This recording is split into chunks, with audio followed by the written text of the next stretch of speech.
Today, we discuss Miro. Listen, when it comes to running client workshops, the dream, of course, is to get those creative juices flowing, right? But typically what ends up happening is thousands of hours get wasted because of poorly facilitated meetings. So I have Maya with me today. She's a consultant who runs Fortune 100 workshops, from leadership training to team building, and she has the insider tip on what makes things work. Maya? Thank you, Jason. I've been doing this a long time. My number one tip is to bring everyone into that visual collaboration platform. So personally, I use Miro, and it's completely changed how I interact with the room. You have to give people a way to feel like they're in the room even when they're not. That's something you can do easily in Miro. Otherwise, they've seen the same slides and format 1,000 times. Falling asleep, eyes glazing over, yawns, all that. Exactly. When people follow me on the Miro board, everyone is literally going on a journey with me. We're adding thoughts, we're reacting, and we're voting for the best ideas. It's great. Connective magic. I like it. That's MIRO.com. The holidays are a time to feel and create joy. And what could be more joyous than the look on her face as she unwraps a stunning new jewelry piece from Blue Nile? How about getting 50% off your purchase? Blue Nile offers premium quality, priced below traditional retail. Their online experts are available 24/7 to answer any questions and make sure you've picked the perfect gift. For a limited time, you can get 50% off at BlueNile.com. That's 50% off at BlueNile.com. When it comes to teaching kids and teens about money, practice makes perfect. That's where Greenlight comes in. With a debit card and money app of their own, kids learn to earn, save, spend wisely, and invest. Parents send instant money transfers, create custom chores, and automate allowance, while kids track their spending, set savings goals, and practice money skills they can use today and for life. Get 1 month free when you sign up at greenlight.com/podcast. Looking for a fun way to win 25 times your money this football and basketball season? Test your skills on Prize Picks, the most exciting way to play daily fantasy sports. Just select 2 or more players, pick more or less on their projection for a wide variety of stats, and place your entry. It's as easy as that. If you have the skills, you can turn $10 into $250 with just a few taps. Easy gameplay, quick withdrawals, and injury insurance on your picks are what make Prize Picks the #1 daily fantasy sports app. Ready to test your skills? Join the Prize Picks community of more than 7 million players who have already signed up. Right now, Prize Picks will match your first deposit up to $100. Just visit prizepicks.com/play100 and use code PLAY100. That's code PLAY100 at prizepicks.com/play100 for a first deposit match up to $100. Prize Picks, daily fantasy sports made easy. Looking for a fun way to win up to 25 times your money this football season? Test your skills on Prize Picks, the most exciting way to play daily fantasy sports. Just select 2 or more players, pick more or less on their projection for a wide variety of statistics, and place your entry. It's as easy as that. If you have the skills, you can turn $10 into $250 with just a few taps. Easy gameplay, quick withdrawals, and an enormous selection of players and stat options are what make Prize Picks the #1 daily fantasy sports app. Ready to test your skills? Join the Prize Picks community of more than 7 million football fans who have already signed up. Right now, Prize Picks will match your first deposit up to $100. Just visit prizepicks.com/get100 and use code GET100. That's code GET100 at prizepicks.com/get100 for a first deposit match up to $100. Prize Picks, daily fantasy sports made easy. Looking for a fun way to win 25 times your money this football and basketball season? Test your skills on Prize Picks, the most exciting way to play daily fantasy sports. Just select 2 or more players, pick more or less on their projection for a wide variety of stats, and place your entry. It's as easy as that. If you have the skills, you can turn $10 into $250 with just a few taps. Easy gameplay, quick withdrawals, and injury insurance on your picks are what make Prize Picks the #1 daily fantasy sports app. Ready to test your skills? Join the Prize Picks community of more than 7 million players who have already signed up. Right now, Prize Picks will match your first deposit up to $100. Just visit prizepicks.com/play100 and use code PLAY100. That's code PLAY100 at prizepicks.com/play100 for a first deposit match up to $100. Prize Picks, daily fantasy sports made easy. Hello, this is international football commentator Derek Ray, and you're listening to the Ranks FC podcast.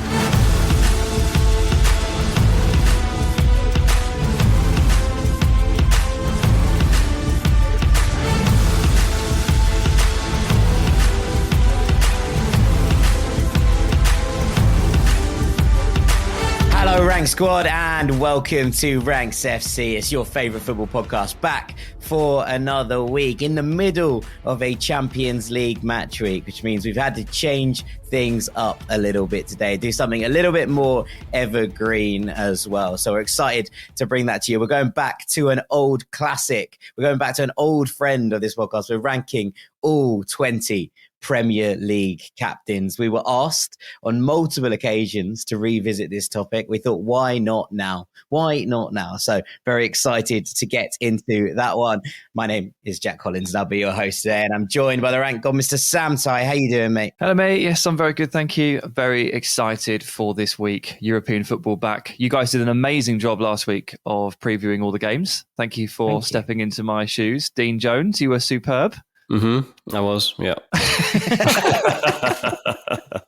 We'll see, mate. I mean, we've got to see how it plays out first. We don't know until we see how those predictions land. Indeed, and that is our transfer guru, Mr. Dean Jones. How are you, mate? Good, mate. Happy Valentine's Day. As we record this, by the time people listen to it, Valentine's is over for another year. But yeah, you get anything unexpected? Over for another year. It's not a birthday or Christmas, is it? It's not actually a proper thing. Yeah, it is. Yeah. I got a load of Colin the Caterpillar mini cakes with hearts on them, so I'm actually feeling incredibly loved today. Oh, did you? So I got nice. A candle that said "You are effing awesome." That's quite cool. Yeah, I'm into it. Smells nice. You a big fan of candles? No, Taylor is. I think it's a candle, gift to herself personally, but we won't. Definitely is. Yeah, we forgot in this household. We forgot. So yeah, I woke up this morning, saw it on Twitter, and said to my wife, "Happy Valentine's Day," and she said, "Oh yeah." Oh, so, wow. Right. Love is alive. In the air over here. Quite the romantic in your 1 household. year into marriage. That's good. We've had a that's few. That's how you know. So we've had a few things going on here. I'll get into some of it for the gibberish, but what doesn't help is that Rachel's birthday is on the 8th of February. So it very much overshadows Valentine's Day. And I got in trouble once for combining the two. So that's not acceptable when I tried to combine the two.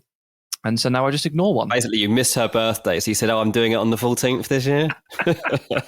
Yeah, we all know exactly how that played out. Right, talking of love, let's start with things we love, shall we? And DJ, do you want to kick us off this week? Oh, mate, I just love watching Barcelona at the moment. I've got to admit, my love for La Liga generally was on the wane last year. It was a tough league to watch. Literally at times, because I couldn't find a channel that was showing it.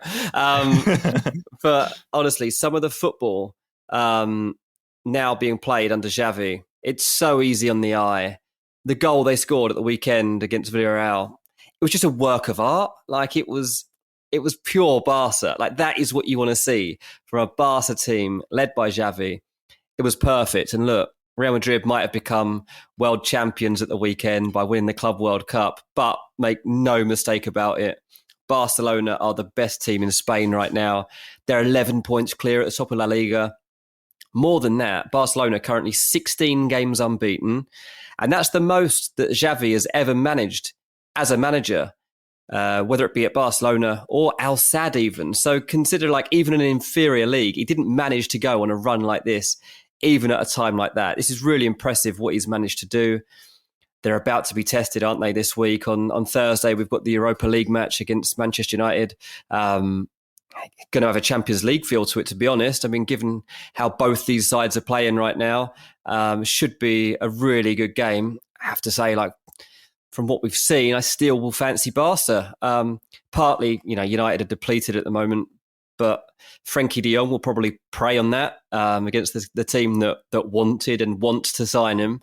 But also Lisandro Martinez missing, and the way that these quick moves are happening for Barca, just not sure United are going to have the nous to deal with it, even with Varane back there. I'm particularly loving Pedri. He got the goal in that 1-0 win over Villarreal, and he's Barca's highest scoring midfielder this season. And that's exactly what Xavi wanted from him. You're looking for ways that guys like Pedri can become better. And he's like, now let's try and work on your goal output.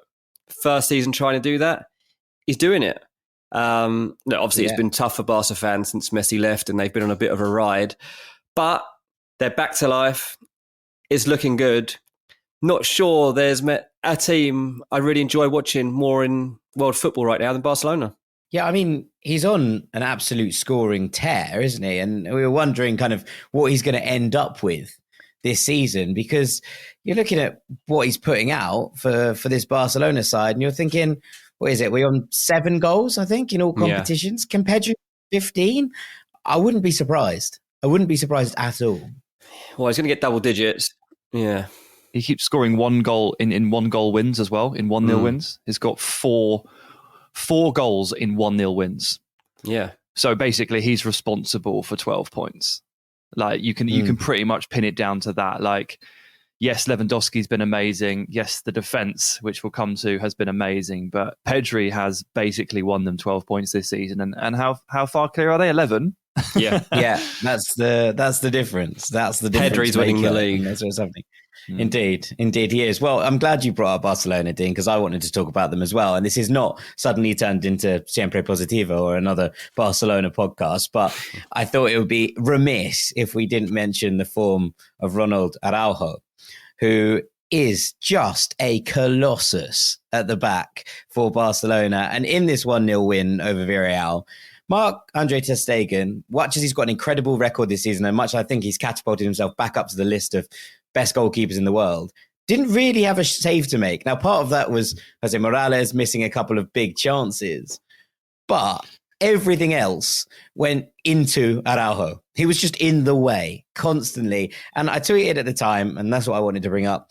Is it time we start talking about Ronald Araujo in the best centre-backs in the world conversation? Because it felt like he was Barcelona's only defensive leading light when they were having a really tough time of it. Now they have returned to what seems like a good level of form. Obviously, we have to wait to see how this season plays out before we confirm that. But generally, the way that Barcelona are playing and the way that they have that 11-point lead with Real Madrid having a game in hand in La Liga, if they go on and win this, a lot of it's going to be to do with this unbelievable defense that Barcelona have. And the leader of this defense by a long way is Ronald Araujo, who just seems to be getting better and better each game. Now, he's not perfect. His distribution isn't the best in the world. It's not bad, but it's nowhere near the best. You know, he's not a Van Dijk. He's not one of these players who can get the ball and play the old Bonucci crossfield pass 70 yards into the path of a winger.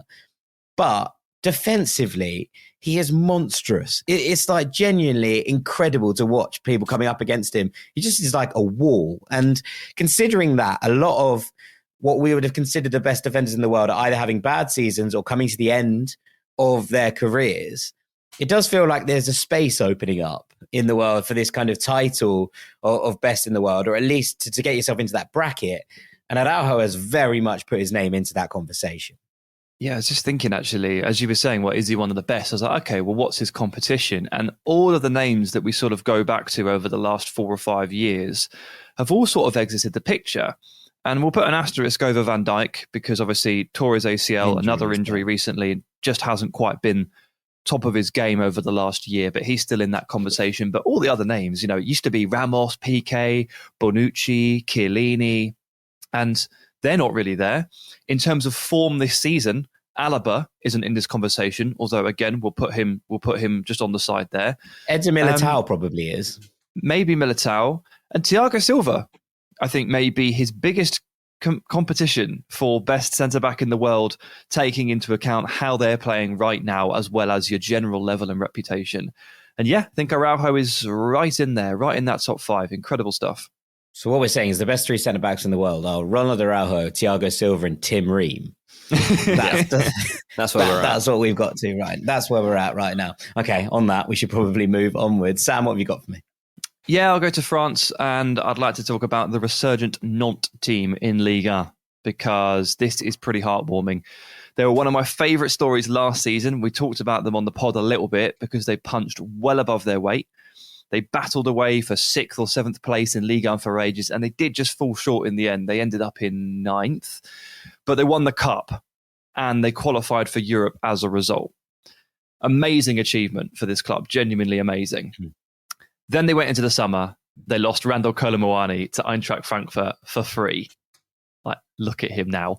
They spent all summer fending off bids for Ludovic Blas, who nearly joined Lille. Marseille tried to buy, and I think he's going to leave this summer anyway, but they managed to hold on to him. And really, like, the only player of note they signed was Moussa Sissoko from Watford. It's like, well, how's that for gearing up for a European campaign? You lose your best player, you nearly lose your second best player, and you only sign Moussa Sissoko, who got relegated from the Premier League. So then you add in the fact that they come in under a cloud. Then they've got the 6 European games. The schedule's tough before the World Cup. And guys, they really spiraled. September, October, November, relegation places. But they resemble Union Berlin here in a way, where the winter break has just done them a world of good. They get to reset and recharge. And they've come out of the World Cup break. And I'm delighted to tell you that they have won 4 and drawn 2 of 7 league games. They conceded twice to Marseille in the loss. But all of the other games have been clean sheets. 6 clean sheets out of 7. And they've won 2 cup games domestically in that span as well. So they're back. They're absolutely back. And they've got Juventus in the Europa League on Thursday.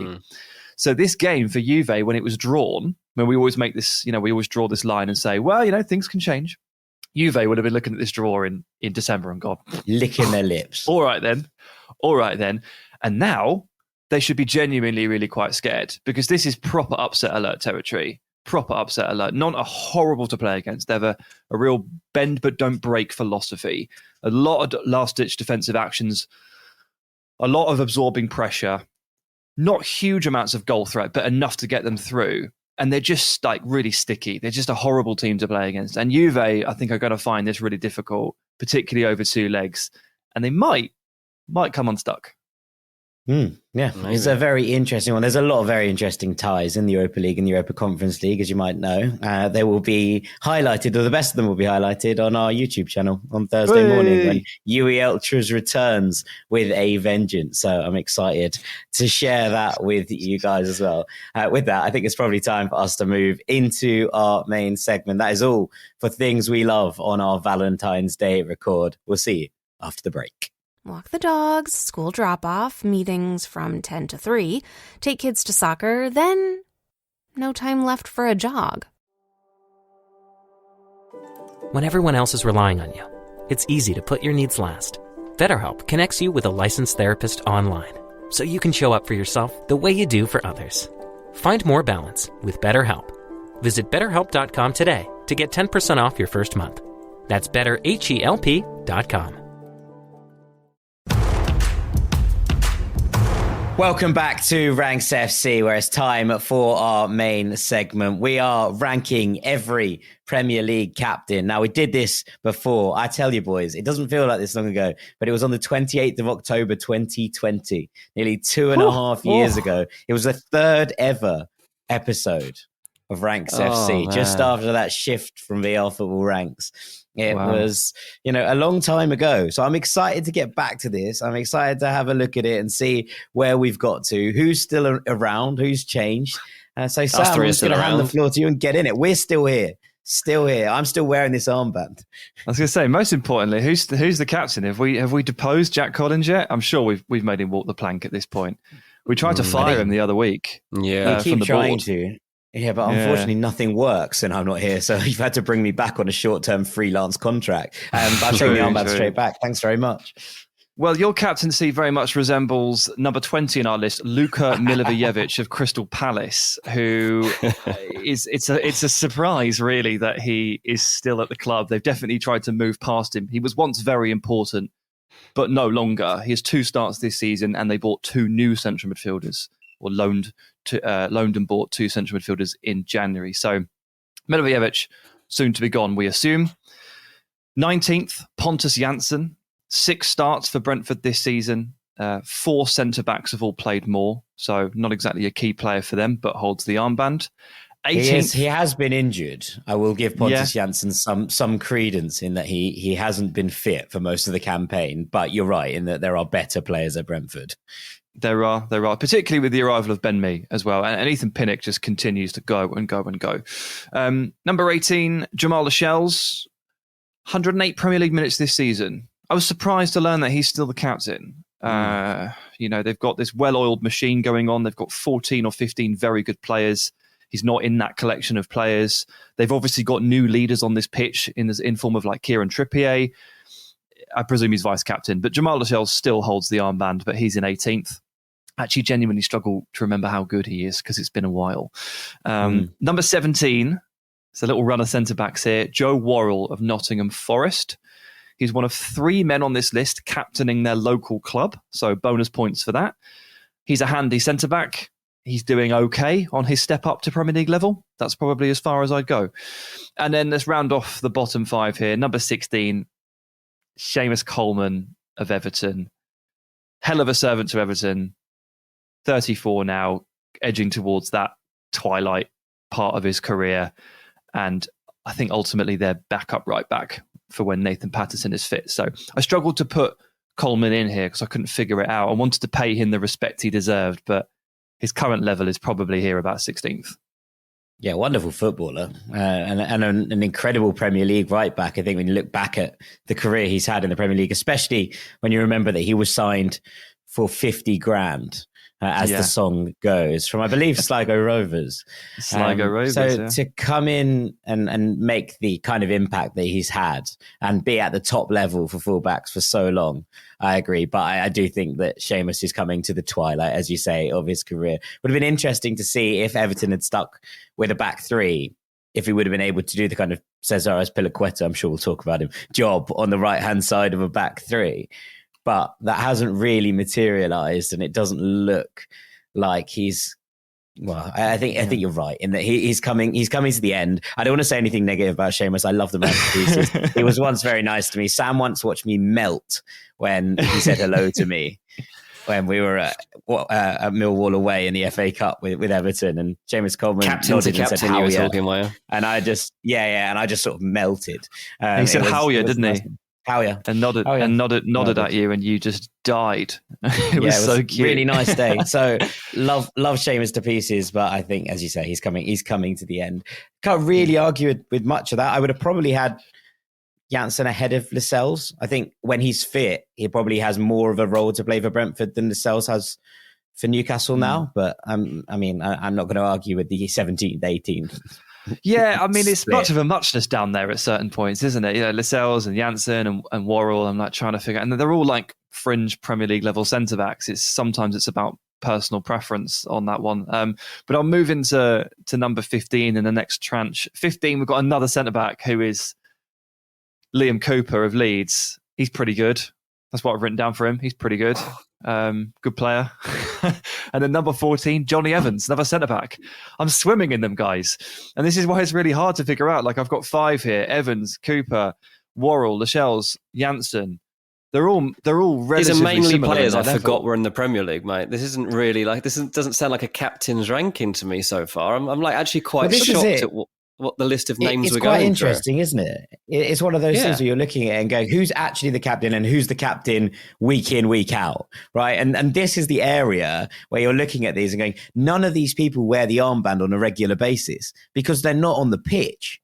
And that's the actual, the crux of it down the bottom of this list. So many club captains are kind of aging servants who have done an absolutely stalwart job for the club, fair play, deserve all the flowers and respect, but no longer have the capacity to actually impact games at Premier League level on the pitch. That's where we're at. Yeah, I think Evans is the epitome of this one because he's finally sort of slowed down a bit now. A bit like Seamus Coleman, like he's just gone on forever. He's probably been criminally underrated at certain points in his career, Johnny Evans. He's had a hell of a career, but 35 now, had some injuries, and he has dropped off a bit. You're right about that assessment of those players, although Joe Worrell does feel like an exception there because he's a relatively consistent starter for Forest, and he's mid-20s rather than 30 to 35. But I've put Evans in at 14th. And at 13, I've gone for TC. Tom Kearney. Why? Doesn't play very much either. Doesn't play much. He's one of the important players. He comes on every week.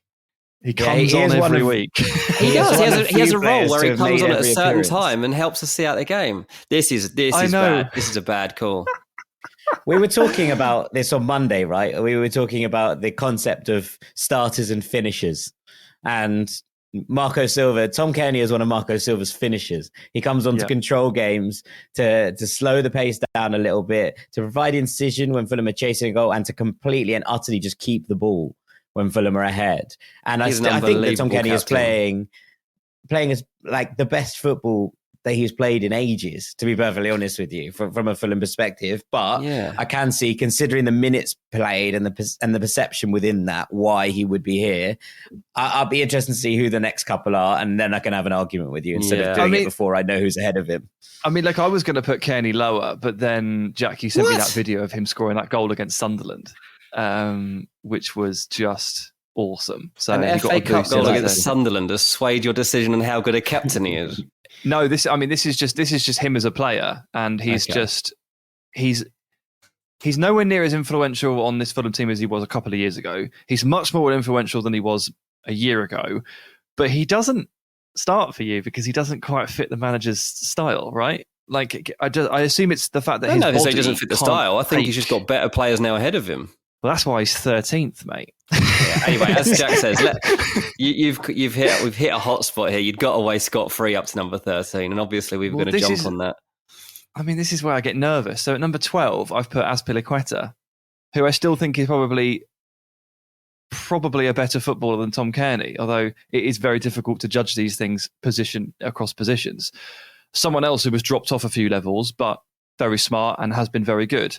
And I'll finish off the next set with number 11, which may be the most surprising name on the list, mostly because I bet most people don't know that he is Bournemouth's captain.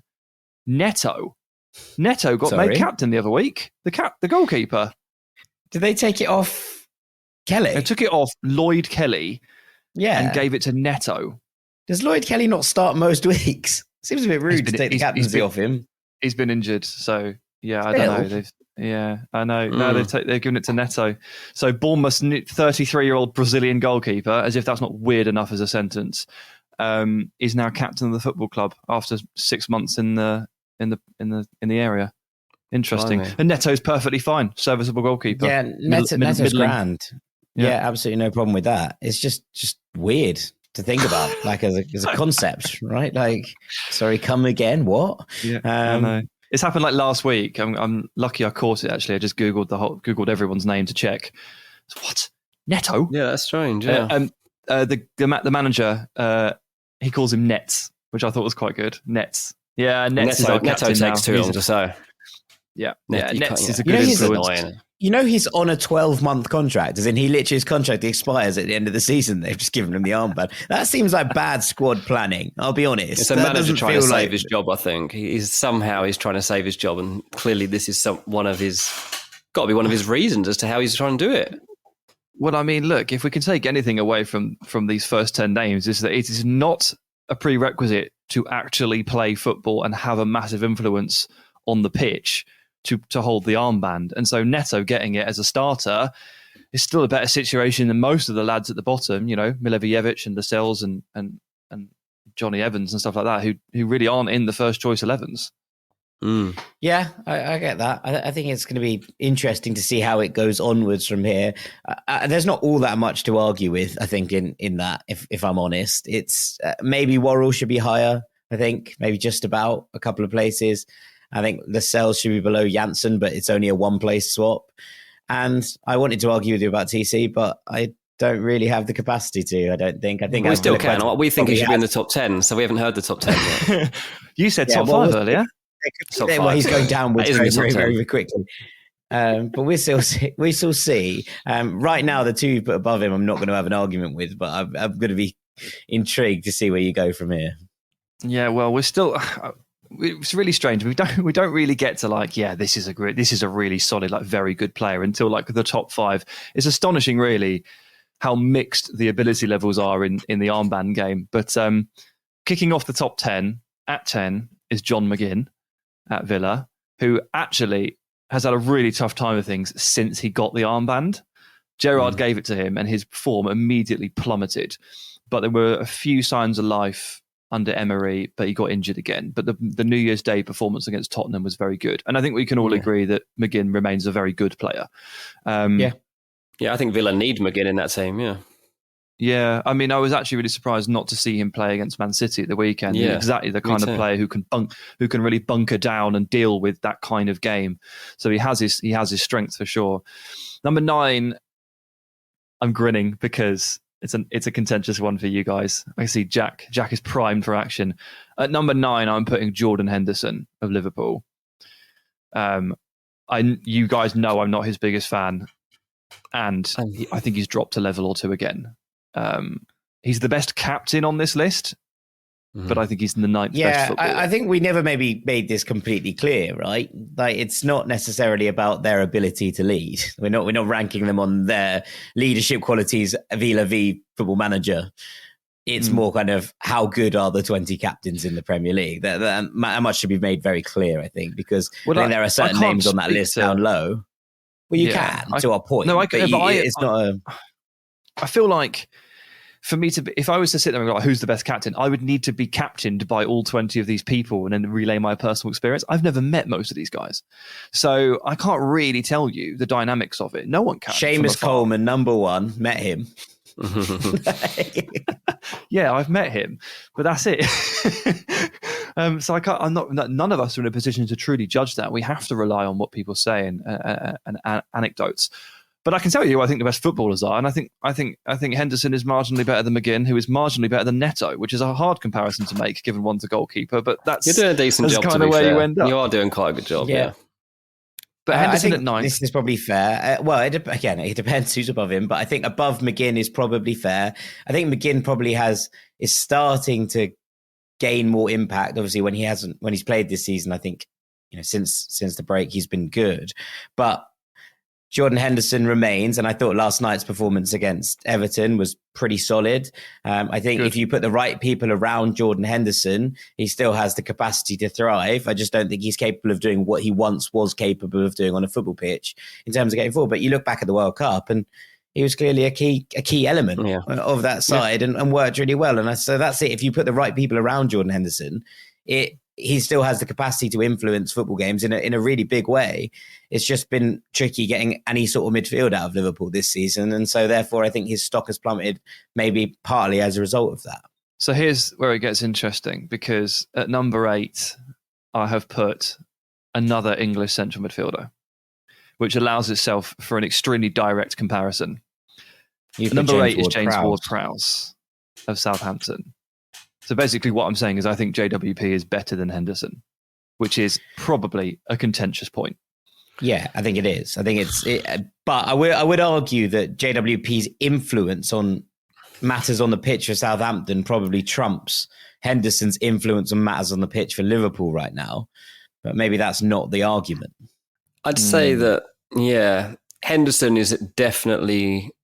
his levels are definitely not where they were, whereas Ward-Prowse isn't quite there, but also the team have been an absolute shambles, and he's had a lot of pressure on himself to try and lift the gloom. There's been a lot of expectation on him to step up. I think he's taken quite a bit of stick, actually, compared to any other season I've known at Southampton. He's delivered he's scored a good goal at Fulham. Obviously, I was at, but I've seen him score a couple of other important ones too. And now he's got a new manager. So, maybe he actually gets a new life out of here. Like today, as we're recording this, Jesse Marsh getting the Southampton job might be what Ward-Prowse needs. So I think I think James Ward-Prowse is still worthy of being high enough on this list. Yeah, I think he's still got it in him. I think I would have flipped them, Sam, but I don't mind it, if you know what I mean. So I think they're both very good all-round players, and they're both really good leaders, and they're both very good at the nuts and bolts elements of midfield. But Ward-Prowse has that very special extra talent of free kicks. So I don't think anyone would dispute a top 10 spot for him, but the order of Ward-Prowse, Henderson and McGinn, I think, would differ based on your allegiance and your general experiences. The problem you've got here is on social media, there are 100,000 times as many Liverpool fans in the world as there are Southampton fans, and you're going to be hearing from them rather than the Saints fans. Well, maybe I'll have to spark an army. But we'll move up to number 7, and this is where I put Lewis Dunk of Brighton, who is just one of those players who just goes on and on and on. Still at Brighton, still doing great. Ever present this season, 21 starts, super solid. Brighton are having another really good season, and Lewis Dunk is the captain, and he is at the heart of it all again. And this is one of those weird things where, like, you sit down and you create this list, and sometimes you're surprised by what you churn out. And Lewis Dunk, me rating Lewis Dunk as a better overall footballer than Ward-Prowse, Henderson, and McGinn is not something you necessarily think is going to happen. But then you look back at it and you go, yeah, no, I think that's about right.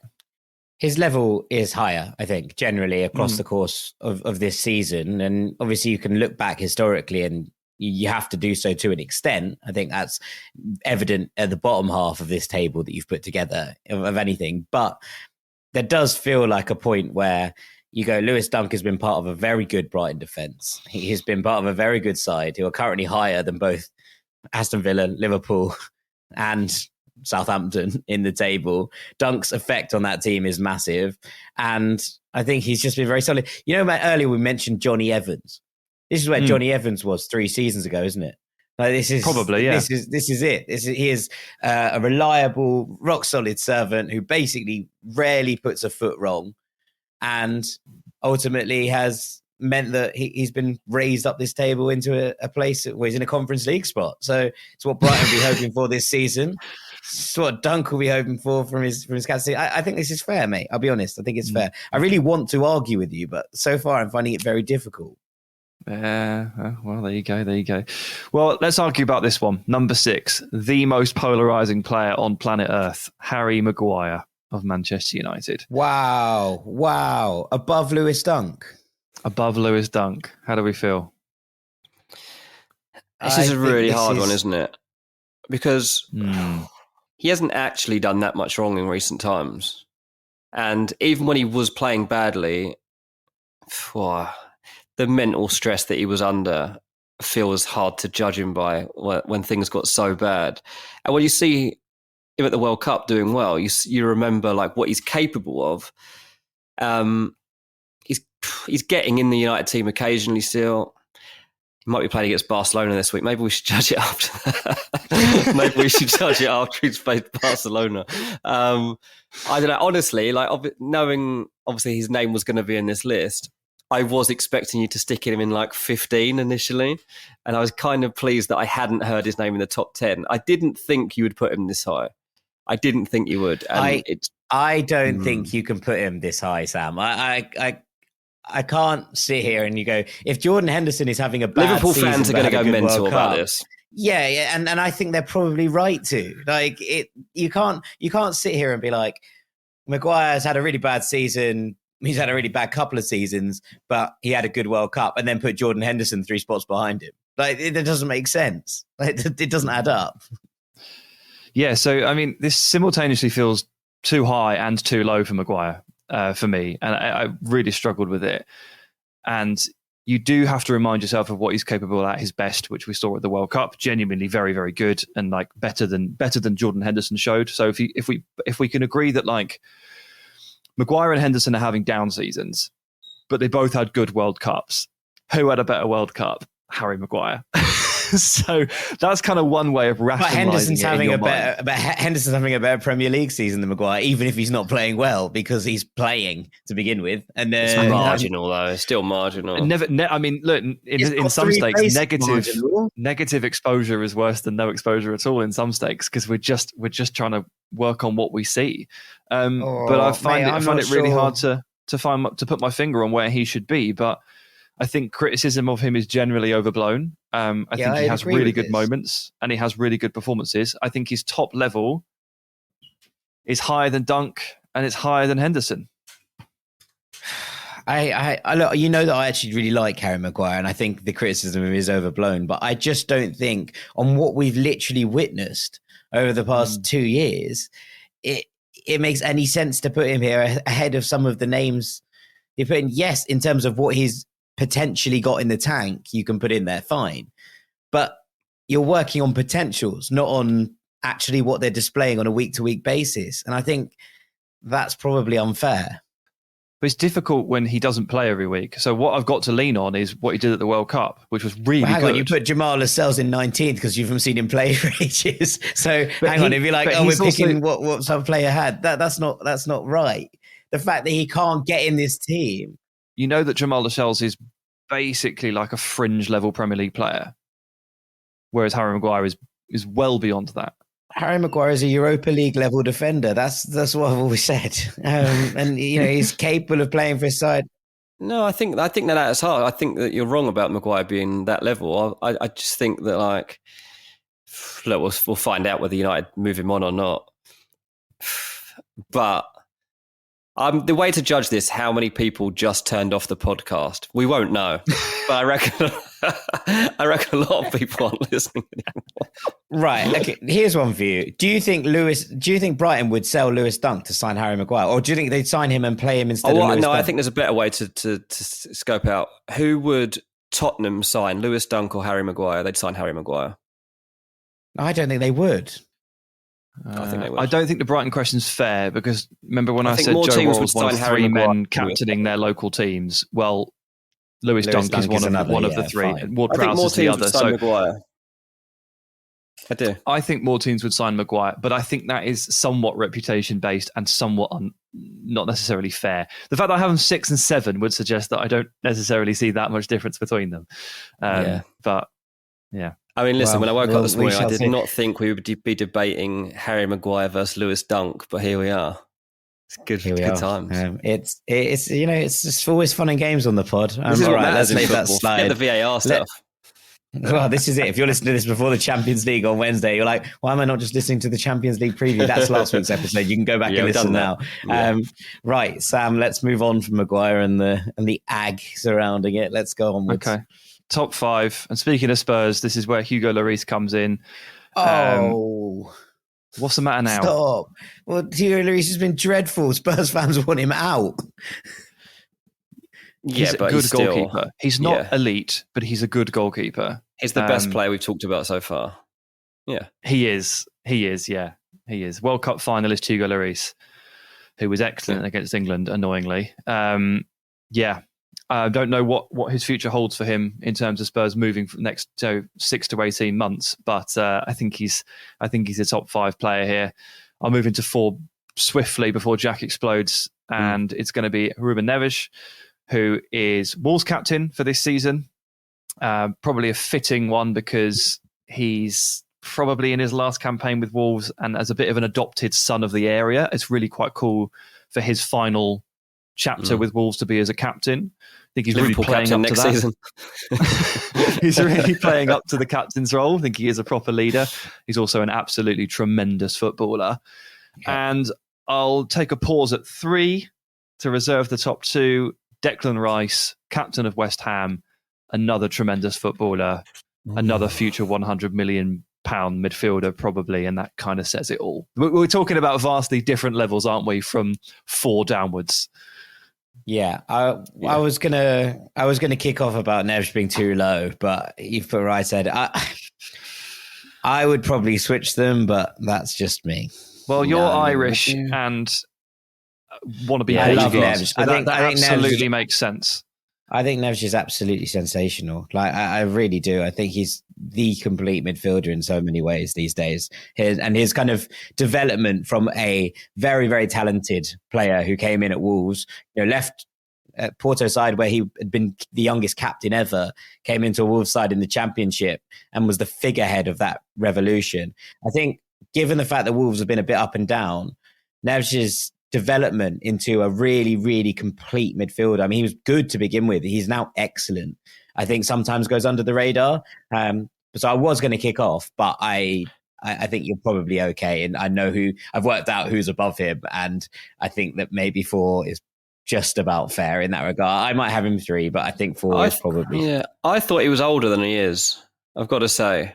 I was just like, how much 17? What's the age gap here between Rice and Neves? It's 1 year. Yeah. Neves is 25 and Declan Rice is 24. I would not honestly have thought that, like, given just like what we've seen in their careers so far. I would have thought there was probably 3 years between them. So, that actually does throw up a bit of a conundrum because Wolves' season obviously was disastrous first half. Second half, it's been really good so far, and he's been really good so far. Declan Rice, obviously, in a similar situation at West Ham, like terrible first half of the season. Even some of the West Ham fans were turning on him a little bit, but the last few weeks, like, Yeah, he's been exceptional. He's been exceptional. Like I pointed out that Newcastle game recently, I just thought he was outstanding in that game. So you're right. This is a tiny, tiny margin. I think like these two are on a par, probably.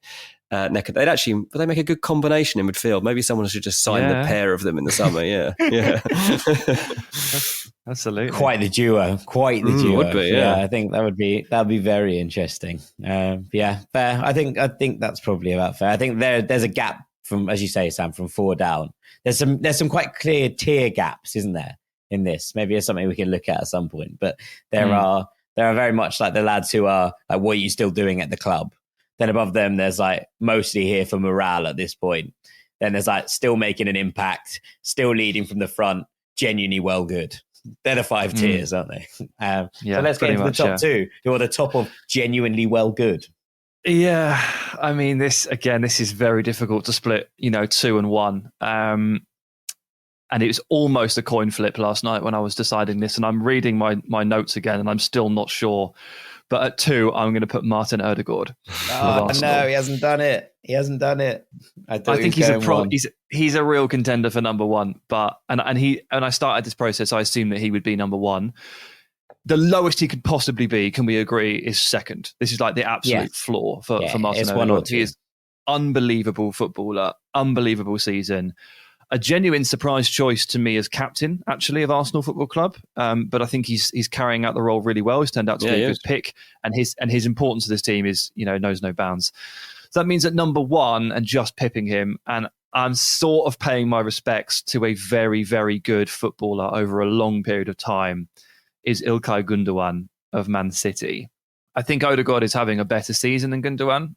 I don't think you'll find many people disagreeing with that. I don't think there are many people having a better season than Martin Ødegaard, to be perfectly honest with you.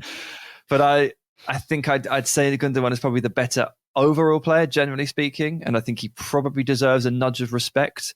And I think he might just fall into that category where if you're very, very good for a very long time, you get passed over just a tiny bit sometimes when your eyes are attracted to the bright new flowers. And by that, I mean someone like Ødegaard's emergence over the last 12 months. There's not a lot in this, but I'll take Gundo at 1 and Ødegaard at 2. I'm sure there'll be a lot of Arsenal fans screaming at their headphones right now, but I don't mind it as much as I mind some of your other ones. I think I would have... I don't know. I might have shaded Ødegaard 1 just in the form he's in, but I think you're absolutely right in that Gündoğan deserves all the respect for the consistency of performance as well. Like, can you recall in İlkay Gündoğan having bad games for Manchester City? He's just always minimum 7 out of 10 every week. He just delivers time and time and time again. And in a season where City have been chopping and changing and things have mucked about and Pep's been doing full Pep at times, Gündoğan has seemed to be like a relatively sensible head of calm in the middle of it. And I do think the City just look much better with him on the pitch. Those late runs into the box. He obviously scored that goal against Villa at the weekend. He scored the goals that took City to the title at the end of last year. It's kind of understated, I think, the amount he plays a role in this City team and the amount that Pep trusts and loves him. And that's got to be worth something, right? I think it's Ødegaard at 1. I think I'd have gone Ødegaard. There's so many ways you can try and weigh this up, and it is extremely difficult. I wouldn't have wanted to put this list together at all. So fair play for even attempting it. There's just so many factors that you have to try and account for here. Like, these two guys are completely different ends of their career too. Like, Gündoğan might be his last season at Man City, like 32. They're looking to, obviously move into another new era at Man City to keep progressing. And Arsenal have just done that by putting all their faith in Ødegaard as the face of the new era. But what they've done, and what Ødegaard's done so impressively, is actually managed to live up to the expectations that were laid on him from the age of about 14, and he consistently was unable to reach because he just kept being sent out on a loan. I just quickly looked at what the loans were. It's like from Real Madrid, it was like Herenveen, Vitesse, Real Sociedad, then Arsenal. and it just looked like the guy wasn't going to get the break. Like, he should probably be he was in the Real Madrid team. in that Real Sociedad. He was unbelievable in that Real Sociedad loan. He was absolutely outrageous for them. The will and the belief in himself to keep going through those times when still people are starting to doubt him too. Like, that's the toughest thing. We've seen a lot of players, once they get to 20 and they've been hyped up for the last 5-6 years, struggle to live up to that billing. I can't even imagine like what that's like mentally, to have everyone expect you to be the best player on the pitch every time you walk out there, especially if you're struggling to do it. And he's got to Arsenal and he's done it so well that they've made him captain, and now they're top of the league. Like, I say they're top of the league. They might not be by some time. By the time some people listen to this, but they're in a title race at the very least with him as the captain, and he is the best player in the league over the course of this season so far. He's been the standout player, like Haaland, obviously for different reasons, but Odegaard as a footballer, the consistent performance levels, I think he's probably won. It's a very compelling argument, Dean. Well, yeah, it's a good argument, and I appreciate it. I think this is a very, very tough call. There's a hair's breadth between them at the very best, right? This is where we're at, and that's credit to Odegaard. To be honest, the fact that he's in the same conversation as someone like Ilkay Gundogan, who's been so wonderful for so many years, is testament to what he's put on the pitch this season and what he's delivered for Arsenal.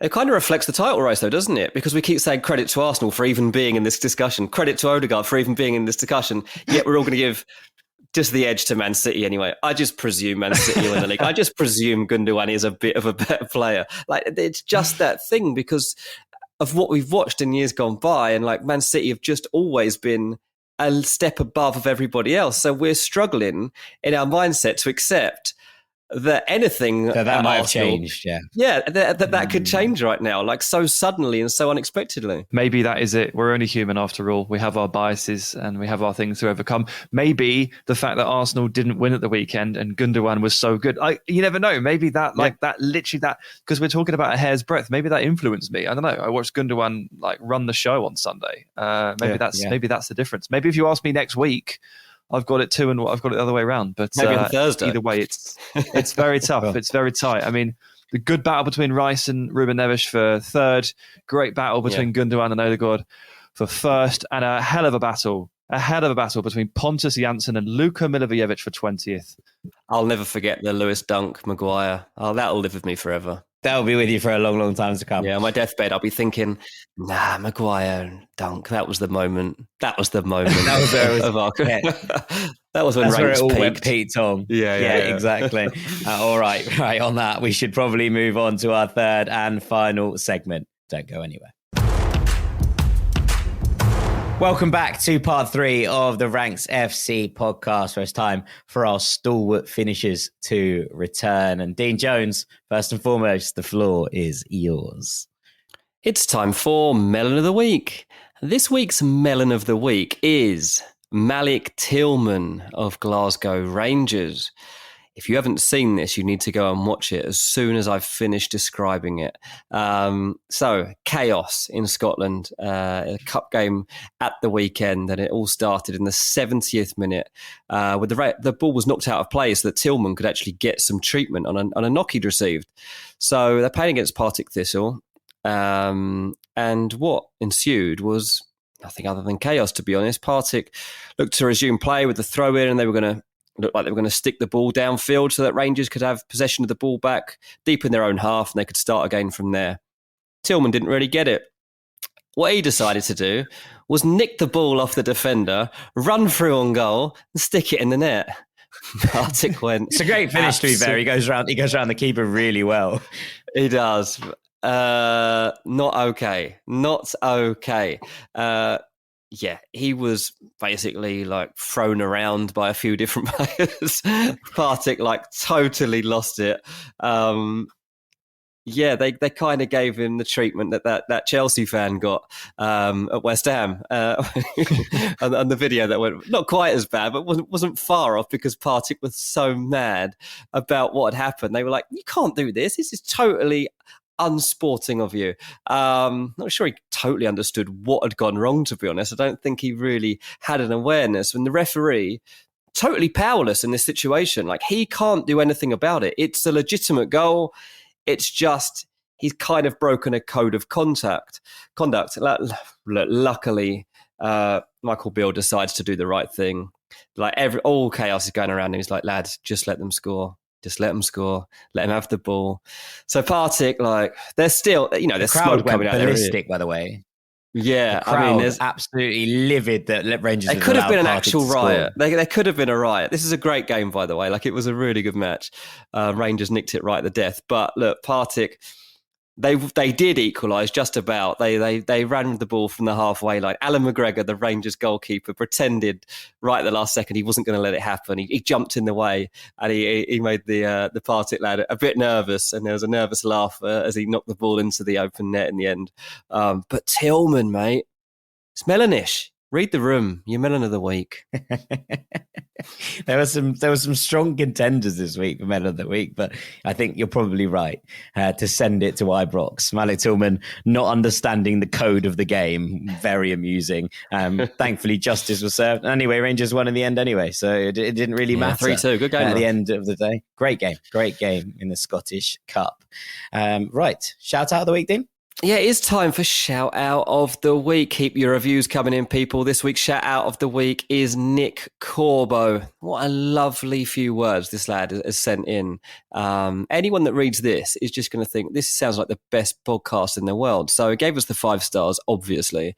He said, hello, Rank Squad. After hearing Dean's desperate pleas for more reviews, I decided it was time to do my due diligence and submit a review of the wonderful Ranks FC podcast. First and foremost, while it's fresh in my mind, I'd like to thank you, lads, for hosting a YouTube live stream for a transfer deadline day. I really enjoyed the interactive component, and you all even answered some of my questions. I would love more of these interactive YouTube sessions if possible.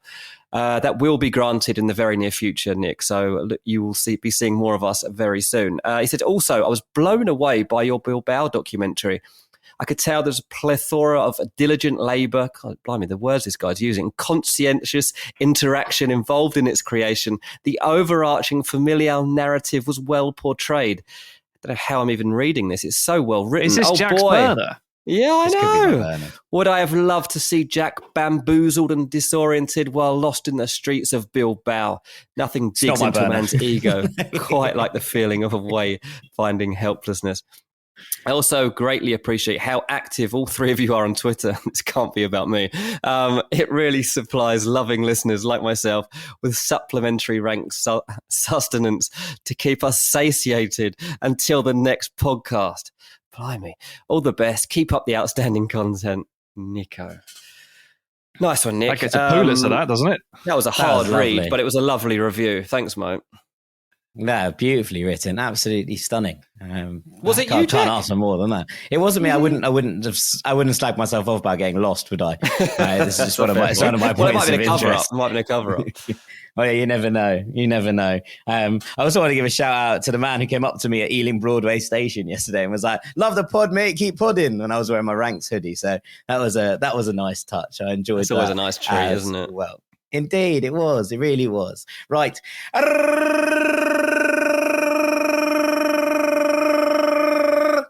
After no gibberish last week with Sam's absence, we're back in business. Okay, this week I am going to rank the 3 things that have defined this past week in this household. And I'll let everyone know the context. My wife, Rachel, had surgery last week.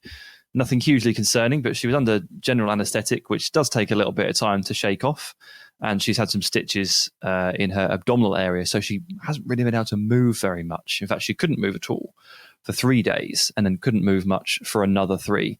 That's why I wasn't on the pod last week, for those wondering. I was kind of in like full-time carer mode, but she's much better now, which is great. And I asked her yesterday, I said, how would you define, what things would define the last week for you? Because it has been a bit of a bizarre week in recovery. And she came up with the following 3 things. At number 3 is forgetfulness. And you would hope that this is a reference to her, the one who had surgery. But it's not. It's actually, unfortunately, it's a reference to me, because I am very, very forgetful, unfortunately. And all week I had to bring her stuff. She couldn't get herself anything, breakfast, lunch, dinner, any drinks, anything at all, really. And I would always say, want anything from the kitchen? And she'd always give me a list of, 2, 3, 4 things or whatever, just basic items. And I would always return, almost without fail, having forgotten at least one of them. I would never, ever, ever come back with the full list. And we're talking like, a cup of tea, a bottle of water, and a pen, and I'd forget one of the 3. Or a tea, a biscuit, and some Vaseline, and I'd forget one of the 3. It just my record for achieving sort of 66 or 75% of the list is astounding. And I've come to the conclusion that my short-term memory appears to be absolute garbage. Who did you put at number 1 in the ranking earlier? I think it was Odegaard. Yeah, exactly. See, I am really, too, really mate. Taser, it's not short-term memory, it's either selective memory or present-mindedness. Now, I think mine is present-mindedness because I don't think I have that, especially if she's talking. And that sounds probably worse than it. Sometimes you're like, I am listening to this, but you're either like on your phone at the time or you're thinking about something else, and you're like, I'm trying to work out who Feyenoord are going to start in attack in the next game. Yeah. And I'm just like, present-mindedness, that's it. I don't actually listen to what you're saying and take in the information like I would do if Sam was giving a spotlight. I'm not listening to the details here, and this is probably more important than me listening to something about football. No, maybe I don't agree with that. Still. But okay, good to know I'm not alone. Although Rach was looking it up, and apparently there is a thing where, like, unless you genuinely commit something to your memory, like on purpose, then you are liable to forget it because it's unimportant. Your brain has so much capacity. Just write unless down you sit there and go, right, cup of tea, pen, Vaseline, cup of tea, pen, Vaseline. Unless you do that a couple of times, you may just forget one, and it's okay. It's okay. That's how I've decided to. That's how you're going to phrase 3 it. things. All right, it's 3 things. Okay, yeah, it's 3 things. It's really bad. Number 2, jelly. Rach made herself a gigantic bowl of jelly pre-surgery so that she could enjoy it while she was recovering. I don't know how many of you out there are making jelly frequently. Not me, but she used 6 packets of gelatin and layered them on top of each other in a gigantic metal bowl that took up about half of the fridge. We're talking litres and litres of jelly. She could be back in hospital before you know it. Yeah, exactly. That doesn't sound good for you, man. No. Abdominal injury. Now let's add let's have a layer to this misery. You're full of gelatin now. We'll have to operate again. Jelly belly takes on a whole new meaning here. It was a problem for 2 reasons. First of all, because it took up so much space in the fridge, everything else was all crowded together in a bit of a mess. And I don't know how specific you guys are, but in my fridge, certain things go in certain areas because otherwise I forget they exist. And I had all sorts of chaos going up on the top shelves, mayonnaise next to the broccoli, next to the steak pie. And it just felt uncomfortable because I had to make room for this jelly. And the second problem is that she only had 2 spoonfuls of it. And then I had to throw the rest away because she got bored of it. Oh my goodness. 6 packets of gelatin into a gigantic bowl, 6 layers of it. She had 2 large spoonfuls and I had to melt the rest away in hot water in the sink. It took me about 5 minutes to get rid of it all. It was that much. That is dreadful. That's also like dreadful waste. And also what? In so many ways. Our old designer, old friend of this pod, Mateus Marcelo at Bleacher Report, used to just almost exclusively eat jelly. I went to his house once and there was 2 literally 2 things in the fridge full of little bowls of jelly, like just bowls and bowls and bowls of it. It was really quite weird. He just ate jelly. Well, he's like it was very the strange. fittest man alive. Basically he only ate protein and jelly. He ate no carbs. I was like, I don't think this is good for you, my guy. But it seemed to be working because he was chicken and jelly that was it. He was absolutely stacked, so fair play to him. A healthy man in appearance at the very least. It was working. Exactly. But when you go around there and you go to the fridge to put a couple of beers in, you open it and it's just packed with jelly. It is a real conversation starter. It's weird. Let's put it that way. Right. What's number 1, Sam? Number 1 is Hogwarts Legacy. It's been a blessing, guys, an absolute blessing. Not only is it an amazing game, but if you are recovering from surgery and you are not really able to move too much, it's just a gift from the gods when a brand new, excellent game drops and you can just sort of hunker down on the sofa and play it. Like, very good timing, very lucky. And it arrived on Thursday and starting Friday, morphing into Saturday, Sunday, and then pretty much all of Monday as well. It's basically just been that on the TV. I've played a bit, but Rach has played an awful lot. And every bit of football I watched from Friday through to Monday, I was relegated to a laptop and AirPods in the chair in the corner because the TV is for Hogwarts Legacy. I think this is fair, and given that Rachel has not been well, so I think you don't begrudge it. It's one of those as she recovers, and with that, I think we should just wish her all the best in that recovery. Yeah. And I hope that it's all good. The fact you're back on the pod suggests that things are going well. So that's good news at the very, very least. And with that, boys, I think it's probably time for us to call it a day. All that's left for me to do is say thank you very much to our rank god, Mr. Sam Ty. Cheers, mate. Thank you very much to our transfer guru, Mr. Dean Jones. Cheers, mate. I've been Jack Collins, Knave of Hearts. This has been Ranks AFC, ranking all of the Premier League captains for the first time in 2.5 years. We hope that you've enjoyed it. We hope you enjoy all the football this week as we get back into the swing of European things. We're going to have an extra pod dropping this week on the main feed as we do a Champions League review. That will be out first thing on Thursday morning. So double drop on the Ranks FC feed this week. Thank you as ever for listening, and we will see you next time. Take it easy, gang. Peace. Walk the dogs, school drop-off, meetings from 10 to 3, take kids to soccer, then no time left for a jog. When everyone else is relying on you, it's easy to put your needs last. BetterHelp connects you with a licensed therapist online, so you can show up for yourself the way you do for others. Find more balance with BetterHelp. Visit BetterHelp.com today to get 10% off your first month. That's BetterHelp.com. Today, we discuss Miro. Today, I want to talk about the hellscape that is technical diagramming, right? Everybody's nodding their heads right now, And there is a potential solution that I want to share. There was one name that several people brought up. I did some digging, and it's kind of nuts how much this program Miro has for developers. I have to share this. It could potentially be a game changer for you. So my favorite part about Miro is that half the work is already done. Like right now, typically we spend hours starting diagrams from scratch, gathering information. You get buy-in from every team.